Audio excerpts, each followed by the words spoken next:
Welcome to week in business bulletin. It's your money. శుక్రవారం కార్మిక సంఘాల ఒకరోజు సమ్మెతో ఆర్థిక వ్యవస్థపై తీవ్ర ప్రభావం పడిందని అసోచామ్ అభిప్రాయపడింది. 16 నుంచి 18 వేల కోట్ల మేర నష్టం వచ్చిందని అంచనా వేసింది. అంతర్జాతీయ మార్కెట్లో బ్యారెల్ క్రూడ్ ఆయిల్ ధర $47లకు చేరుకోవడంతో దేశీయ మార్కెట్లో పెట్రోల్, డీజిల్ ధరలను ఆయిల్ కంపెనీలు పెంచాయి. మరోపక్క రిలయన్స్ ఇండస్ట్రీస్ జియో 4G సర్వీసులపై చేసిన ఆఫర్ల ప్రకటన మార్కెట్లో సంచలనం సృష్టిస్తోంది. జియో ఎంట్రీతో టెలికాం సెక్టర్, ముఖ్యంగా డేటా సర్వీసుల్లో వచ్చే మార్పులపై ఫోకస్ స్టోరీ.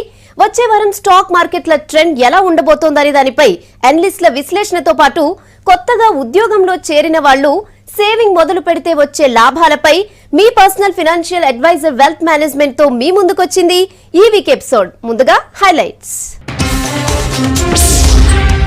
మార్కెట్లో జియో ఆఫర్ల సంచలనం, టెలికాం సెక్టర్లో కలకలం. పెరిగిన ద్రవ్యలోటు నిరాశపరిచిన మౌలిక రంగం. లాభాల్లో స్టాక్ మార్కెట్లు 16 నెలల గరిష్ట స్థాయికి. సెన్సెక్స్ కొత్త కొలువుతో పరుగులు పెట్టే కోరికలు, సేవింగ్స్ పై నిర్లక్ష్యం వద్దంటున్న ఫైనాన్స్ అడ్వైజర్లు. టెలికాం రంగంలో మరో కొత్త శకం ప్రారంభమైంది. రిలయన్స్ ఇండస్ట్రీ అధినేత ముఖేష్ అంబానీ జియో నెట్వర్క్ పై చేసిన ప్రకటన మార్కెట్ ను కుదిపేస్తోంది. ప్రపంచంలోనే అతి తక్కువ రేట్లకే డేటా సర్వీసులను అందిస్తామని చెప్పిన ముఖేష్ ప్రతిపాదన డిజిటల్ ఇండియాకు ఊతమిస్తుందంటున్నాయి మార్కెట్ వర్గాలు. జియో ఇన్ఫోకామ్ ఎంట్రీతో ఒక్కసారిగా పడిపోయిన ఇంటర్నెట్ డేటా సర్వీస్ ఛార్జీలపై ఈ వారం ఫోకస్ స్టోరీ.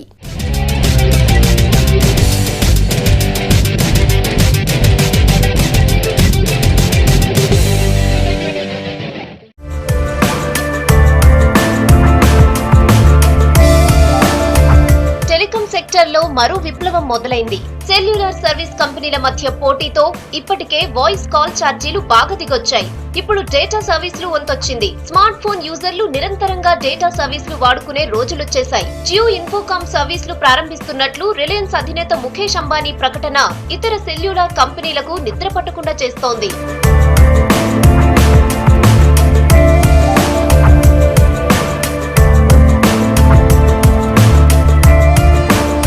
ఉచిత ఇంటర్నెట్ పేరిట సంచలనం సృష్టించిన జియో ఇన్ఫోకామ్ భవిష్యత్ ప్రణాళికను పారిశ్రామికవేత్త ముఖేష్ అంబానీ ప్రకటించారు. టెలికాం కంపెనీలకు షాక్ ఇస్తూ ఇటీవలే రిలయన్స్ గ్రూప్ లో చేరిన జియో ఇన్ఫోకామ్ గురించి గురువారం జరిగిన 42వ వార్షిక సర్వసభ్య సమావేశంలో ముఖేష్ అంబానీ కస్టమర్లకు వరాల జల్లు కురిపించారు. దేశంలో 2017 నాటికి 90% గ్రామాలకు ఇంటర్నెట్ సేవలు అందుబాటులోకి తెచ్చే లక్ష్యంతో పనిచేస్తున్నామన్నారు Mukesh. Can easily find a plan that fits their budget and their data needs. Friends, Jio transforms India from an affordable voice and very high price data market to a zero voice and the lowest price data markets in the world. Jio's data, voice, video and the full bouquet of Jio's application and content will be available for everyone, absolutely free till 31st December 2016. Reliance Gionee కేవలం వ్యాపార దృక్పథంతోనే ప్రారంభించలేదని, ప్రతి భారతీయుడికి టెక్నాలజీని అందుబాటులోకి తేవాలన్నదే తమ లక్ష్యమన్న Mukesh Ambani Jio network కస్టమర్లు కేవలం ఒక్క service కు మాత్రమే డబ్బులు చెల్లిస్తే సరిపోతుందని ఆయన చెప్పారు. వాయిస్ లేదా డేటా ఏదైనా ఒక సర్వీస్ కు చెల్లిస్తే మిగిలింది ఉచితంగా లభిస్తుందని ఆయన చెప్పారు. ఇండియా మొత్తం ఫ్రీ రోమింగ్ సదుపాయాన్ని కల్పిస్తున్నట్లు ఆయన ప్రకటించారు. డేటాపై 1 MBకి 5 పైసలు వసూలు చేయనున్నట్లు తెలిపారు. అంటే ₹50కే 1 GB 4G డేటాను పొందొచ్చు. పూర్తిగా నెల రోజుల వ్యాలిడిటీతో ప్రపంచంలోనే అతి తక్కువ ధరకు అందిస్తున్న డేటా సర్వీస్ తమదేనని ముఖేష్ అంబానీ చెప్పారు. 5G, 6G దిశగా అడుగులు వేస్తున్నామన్నారు. You can watch more than 300 live TV channels with access to all of last week's program at any point in time.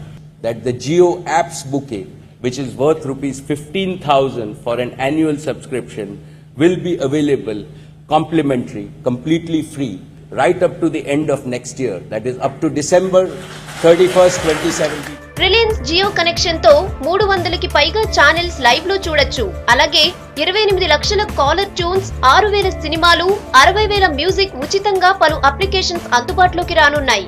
ప్రధానమంత్రి Narendra Modi dream project digital ఇండియాకు జియో సేవలను అంకితం చేయనున్నట్లు ముఖేష్ అంబానీ ప్రకటించారు. రిలయన్స్ జియో సేవల ద్వారా ఏ నెట్వర్క్ అయినా ఉచిత రోమింగ్, ఉచిత వాయిస్ కాల్ సేవలు అందిస్తున్నట్టు ప్రకటించారు. ప్రతి భారతీయుడి జీవితం డిజిటల్ గా రూపాంతరం చెందబోతోందన్నారు.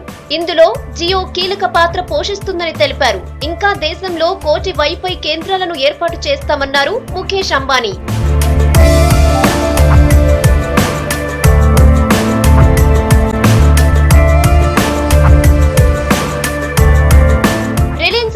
అధినేత ముఖేష్ అంబానీ జియోను పరిచయం చేస్తుండగానే పోటీలో టెలికాం కంపెనీలు ఐడియా సెల్యులార్, భారతీ ఎయిర్టెల్ కంపెనీలు ఈక్విటీ మార్కెట్లో సుమారు 12,000 కోట్ల మేర నష్టపోయాయి. ఇటీవల కాలంలో దేశీయ మొబైల్ సేవల రంగంలో ముందున్న ఎయిర్టెల్, వోడాఫోన్, ఐడియా సెల్యులార్ సంస్థలు జియో రాకతో ఉలిక్కి పడుతున్నాయి. ఇప్పటికే అప్పులతో సతమతమవుతూ కొత్తగా పెట్టుబడులు పెట్టలేని స్థితిలో ఉన్న ఆపరేటర్లు జియో రాకతో మరింత దిగజారిపోతామేమోనన్న ఆందోళన వ్యక్తం చేస్తున్నారు. రిలయన్స్ జియో మార్కెట్లోకి కొత్తగా వస్తోంది కాబట్టి ఇంటర్ కనెక్టివిటీ యూసేజ్ ఛార్జీలు తగ్గించాలని రిలయన్స్ కేంద్ర ప్రభుత్వాన్ని ఒత్తిడి చేసింది. దీంతో ప్రభుత్వ సూచనల మేరకు 2015 మార్చిలో telecom regulatory authority of India ఈ ఛార్జీలను 20 పైసల నుండి 14 పైసలకు తగ్గించింది. ఈ ధరలను 2017-18లో మళ్లీ సమీక్షిస్తారంది. ఇది రిలయన్స్ లబ్ధి కోసమే చేసిన మార్పు అని గ్రహించిన ఆపరేటర్లు జియో కస్టమర్లకు ఇంటర్ కనెక్టివిటీ సరిగ్గా ఇవ్వలేదు. అందుకే ట్రయల్ బేసిస్ పై కనెక్షన్లు తీసుకున్న జియో కస్టమర్స్ కు కాల్స్ ఫెయిల్ అయ్యాయి.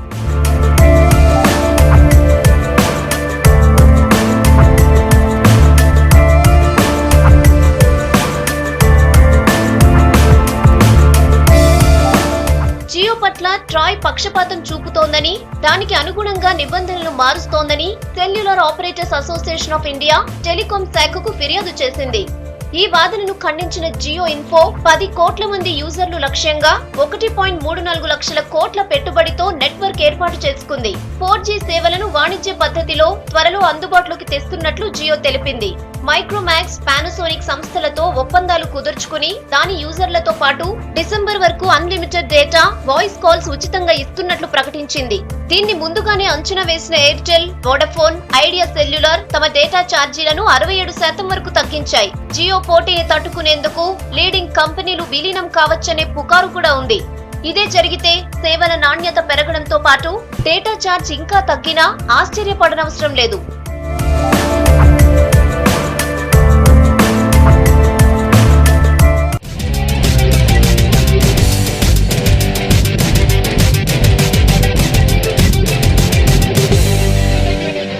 క్రూడ్ ఆయిల్ ధరలు పెరగడంతో పెట్రోల్, డీజిల్ ధరలు మళ్లీ పెరిగాయి. కేంద్ర ప్రభుత్వం విడుదల చేసిన తాజా గణాంకాల ప్రకారం మౌలిక రంగం నిరాశపరిచింది.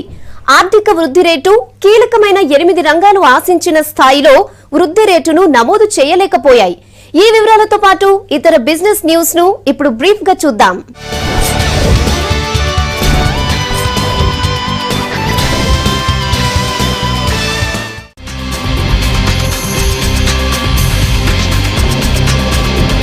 పెట్రోల్, డీజిల్ ధరలు పెరిగాయి.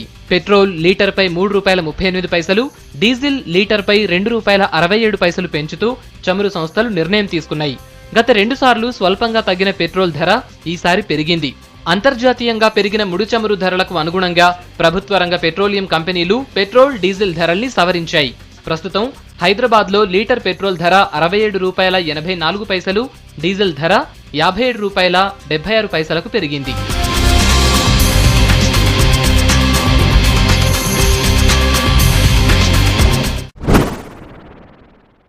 మౌలిక రంగం మళ్లీ నిరాశపరిచింది. జూలైలో 8 కీలక రంగాల వృద్ధి రేటు 3.2% నమోదైంది. గతేడాది ఇదే నెలలో ఈ రంగాల వృద్ధి రేటు 1.3% మాత్రమే. అయితే ఈ ఏడాది జూన్లో నమోదైన 5.2%తో పోలిస్తే తాజా వృద్ధి రేటు తక్కువగా ఉంది. ముఖ్యంగా ఇంధన రంగ విభాగాలు మెరుగైన పనితీరు కనబర్చాయి. పారిశ్రామికోత్పత్తి సూచీలో వీటి వాటా 38% వరకు ఉంటుంది. అధికారిక గణాంకాల ప్రకారం రిఫైనరీ రంగ ఉత్పత్తిలో 13.7% వృద్ధి నమోదైంది. బొగ్గు, సహజ వాయువు, సిమెంటు రంగాల్లో ఉత్పత్తి వరుసగా 5.1, 3.3, 1.4% చొప్పున పెరిగాయి. ఉక్కు రంగం ఉత్పత్తి 0.5% తగ్గింది. ప్రస్తుత ఆర్థిక సంవత్సరం తొలి త్రైమాసికం ఏప్రిల్-జూన్ మధ్యకాలంలో ద్రవ్యలోటు 3,93,000 కోట్లుగా నమోదైంది. 2016-17 బడ్జెట్లో అంచనా వేసిన 5.33 లక్షల కోట్లలో ఈ విలువ 73.3%. గతేడాది ఇదే కాలంలో ద్రవ్యలోటు బడ్జెట్ అంచనాలో 69.3%గా ఉంది. ఆదాయ ఖర్చుల మధ్య ఉండే తేడాను ద్రవ్యలోటుగా పరిగణిస్తారు. కంట్రోలర్ జనరల్ ఆఫ్ అకౌంట్స్ గణాంకాల ప్రకారం ఏప్రిల్-జూన్లో నికర పన్ను వసూళ్లు 2.22 లక్షల కోట్లుగా నమోదయ్యాయి. సిమెంట్ మ్యానుఫ్యాక్చరర్స్ అసోసియేషన్ సహా 11 సిమెంట్ కంపెనీలపై competition commission of India penalty విధించింది. సీఎంఏను వేదికగా చేసుకుని ధరల వివరాలు పంచుకోవటం, సామర్థ్యం, సరఫరాలను నియంత్రించినందుకు గాను సిమెంట్ కంపెనీలకు 6,700 కోట్లకు పైగా జరిమానా విధించింది. కాంపిటీషన్ అపిలేట్ ట్రైబ్యునల్ ఆదేశాల మేరకు తాజా నిర్ణయాన్ని తీసుకుంది. ACC, Jayaprakash associates, UltraTech cement కంపెనీలకు సుమారు 1,000 కోట్ల రూపాయలకు పైగా జరిమానా విధించింది కాంపిటీషన్ కమిషన్ ఆఫ్ ఇండియా. మరోవైపు వ్యాపార నిబంధనల ఉల్లంఘనకు శ్రీ సిమెంట్ లిమిటెడ్ పై 397 కోట్ల జరిమానా విధిస్తూ మరో ఆర్డర్ను సీసీఐ జారీ చేసింది.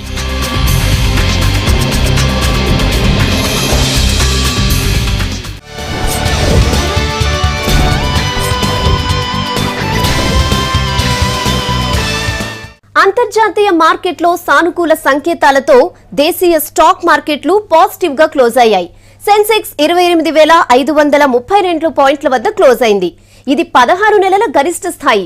నిఫ్టీ కూడా కీలకమైన 8,800 పాయింట్ల పైనే ముగిసింది. మరి వచ్చే వారం స్టాక్ మార్కెట్ల గమనం ఎలా ఉండబోతోందనే దానిపై అనలిస్టుల విశ్లేషణను మార్కెట్ పల్స్ లో చూద్దాం.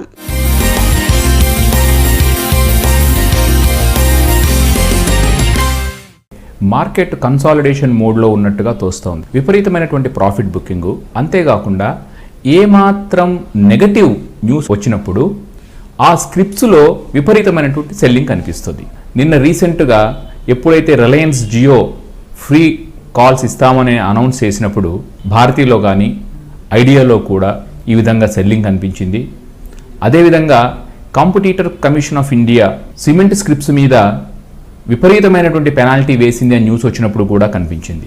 మార్కెట్లో బ్రాడ్ బేస్ బయింగ్ అన్నటువంటిది కనిపించడం లేదు.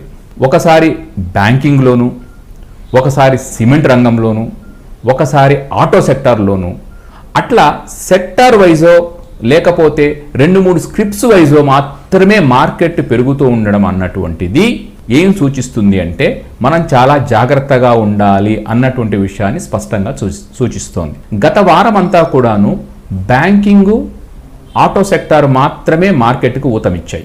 నిఫ్టీ 8,850 గనక దాటి నిలబడితే నెక్స్ట్ రెసిస్టెన్స్ నిఫ్టీకి 8,950. అదే కనుక ఇక్కడ కరెక్షన్ తీసుకుంటే నెక్స్ట్ సపోర్ట్ లెవెల్ 8,650. అంటే మీరు జాగ్రత్తగా గమనించండి, రిస్క్ రివార్డ్ రేషియో పెద్ద గొప్పగా లేదు. గత వారం రోజుల నుంచి మనం గనక మొత్తం స్టాటిస్టిక్స్ చూస్తే విదేశీ మదుపర్లు కానీ దేశీయ సంస్థాగత ఇన్వెస్టర్లు కానీ వీళ్ళందరూ కూడా ఎగ్జిట్ అవ్వడానికే ట్రై చేస్తున్నారు. ఇన్ని రోజులు కనిపించినటువంటి నెట్ సెల్లింగ్ అన్నటువంటిది ఈ వారంలో కనిపించింది. కాబట్టి మార్కెట్లో రిస్క్ రివార్డు కూడా గొప్పగా లేదు. కాబట్టి మార్కెట్లో కొంచెము స్టీప్ కరెక్షన్, అంటే 5-10% దాకా కరెక్షన్ తీసుకునే ఛాన్సెసే ఎక్కువ కనిపిస్తున్నాయి. వచ్చే వారంలో మార్కెట్ను ముందుకు తీసుకువెళ్ళే పాజిటివ్ ఫ్యాక్టర్స్ ఏమి లేవు. కాబట్టి ఏమాత్రం నెగటివ్ ఫ్యాక్టర్స్, అంటే ఉదాహరణకి అంతర్జాతీయంగా ఫెడ్ ఇంట్రెస్ట్ రేట్లను ఖచ్చితంగా పెంచుతుంది అన్నటువంటి న్యూసో, లేకపోతే చైనాలో ఏదో ప్రాబ్లం వచ్చిందన్నటువంటి న్యూసో, లేకపోతే శాంతి భద్రతల సమస్యనో ఏది వచ్చినా కూడా మార్కెట్ ఓవర్ రియాక్ట్ అవుతుంది. చాలా జాగ్రత్తగా ఉండడమే మంచిది.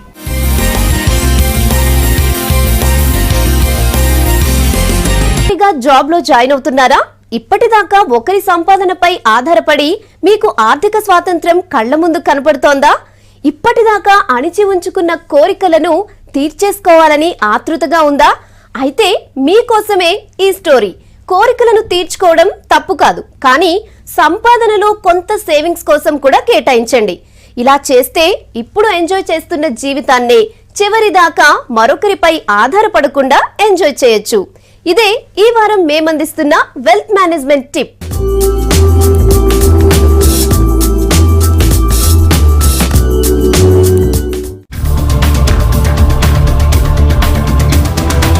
బాధ్యతలు లేని జీవితం కొత్తగా రెక్కలొచ్చిన పక్షిలా అంతా ఎంజాయ్. ఒక్కసారిగా జీవితంలో మార్పు. నిన్నటిదాకా పుస్తకాలతో కుస్తీ పడుతూ ఆర్థిక అవసరాల కోసం మరొకరిపై ఆధారపడుతూ వచ్చిన వారికి ఒక్కసారిగా పగ్గాలు తెంచుకున్నామన్న భావన.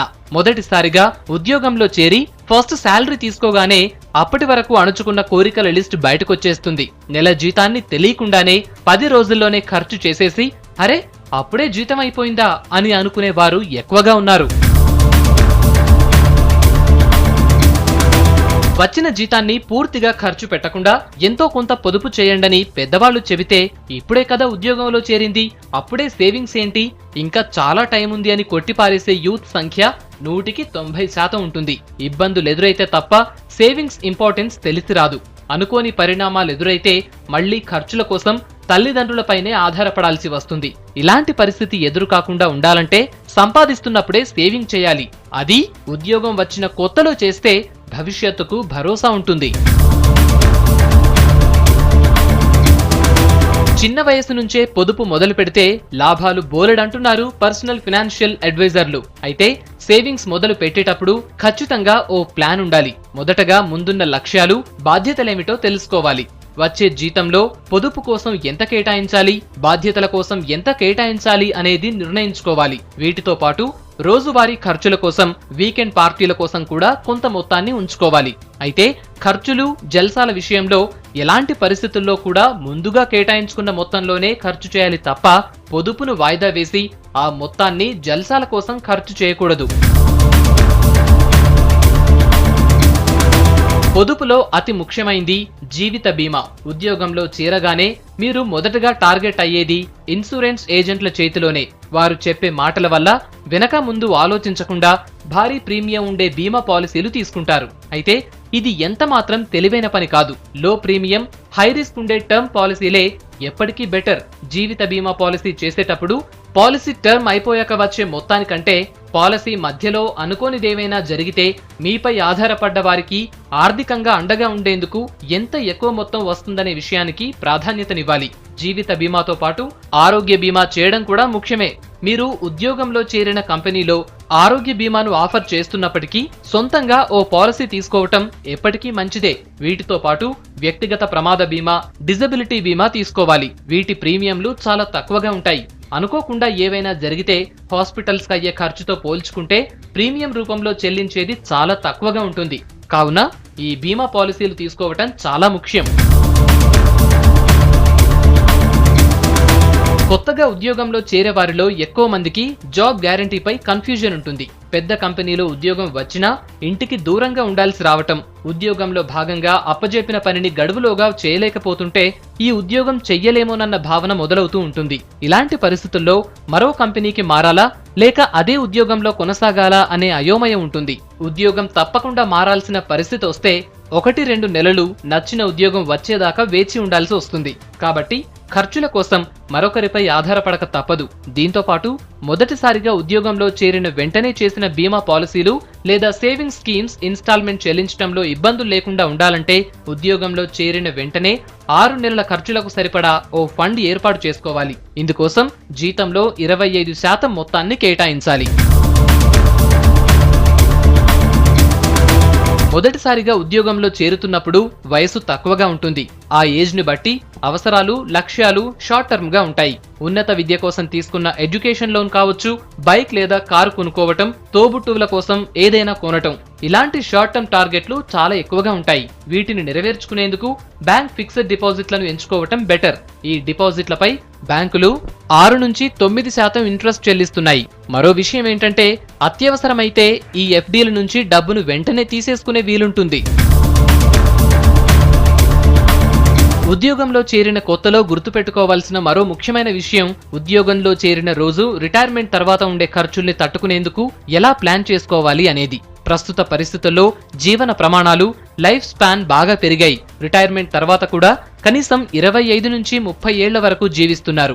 ఈ కాలంలో వచ్చే ఆరోగ్య సమస్యలు, ఆర్థిక అవసరాలు తట్టుకునేందుకు మరొకరికి భారం కాకుండా ఇప్పుడే ప్లాన్ చేసుకోవాలి. ఈ అవసరాల కోసం లార్జ్ క్యాప్ ఈక్విటీ ఫండ్స్ లో పెట్టుబడి పెట్టడం మంచిది. డిసిప్లిన్ గా నెలకు కనీసం 2000 రూపాయలు ఈ ఫండ్స్ లో ఇన్వెస్ట్ చేయాలి. ప్రస్తుతం ఈ ఫండ్స్ ఇస్తున్న రిటర్న్స్ ప్రకారం నెలకు 5,000 రూపాయలను పెట్టుబడిగా పెడితే 25 ఏళ్లు సుమారు 70 లక్షలు, 30 ఏళ్లకు 1,20 లక్షలు, అదే 35 ఏళ్లకైతే సుమారు 2 కోట్ల రూపాయలు చేతికందుతుంది. అంటే ఇప్పుడు చిన్న మొత్తాలుగా చేసే సేవింగ్స్ రిటైర్మెంట్ నాటికి మిమ్మల్ని కోటీశ్వరుల్ని చేస్తుంది. పెట్టుబడి పెట్టేటప్పుడు కొన్ని విషయాలు తప్పకుండా గుర్తుంచుకోవాలి. అవేంటంటే, మొదటిది అర్థం కాని స్కీమ్స్ జోలికి వెళ్లకూడదు. రెండోది, ఉద్యోగంలో చేరిన కొత్తలోనే పక్కవారిని చూసి టెంప్ట్ అయిపోయి షేర్లలో డే ట్రేడింగ్ చేయకూడదు. ఇక మూడోది, ఒకవేళ క్రెడిట్ కార్డు తీసుకుంటే ఖర్చుల కోసం కార్డును వాడటంలో నియంత్రణ ఉండాలి. నాలుగోది, ఫినాన్షియల్ ప్లానింగ్ పై ఏడాదికోసారి తప్పకుండా సమీక్షించుకోవాలి. చివరిది ముఖ్యమైంది, మీరు చేసే సేవింగ్స్ లో కనీసం 30% పైగా పబ్లిక్ ప్రావిడెంట్ ఫండ్ లో ఇన్వెస్ట్ చేయాలి. పిఎఫ్ సొమ్మును తప్పనిసరైతే తప్ప అది లాస్ట్ ఆప్షన్ గానే వాడుకోవాలి.